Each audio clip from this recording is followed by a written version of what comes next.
The following message is transmitted at the request of the Department of Defense and the Seattle Police Department.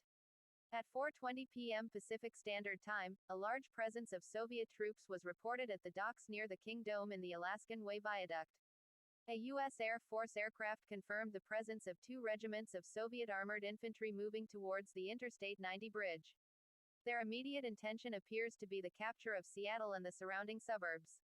If you are in the greater Seattle area, you are required to evacuate immediately.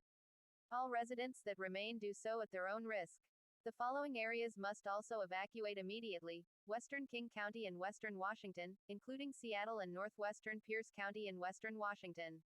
Suggested evacuation routes are State Highway 99, Interstate 5 and Interstate 405. Other routes may be used as well. Do not carry any firearms or weapons. Do not approach soldiers in a threatening manner. If you must approach, do so with your hands over your head and make no sudden movements. Do not go near unexploded bombs, landmines, artillery shells or other ordnances. These are dangerous and could explode at any time. Do not attract the attention of low-flying aircraft.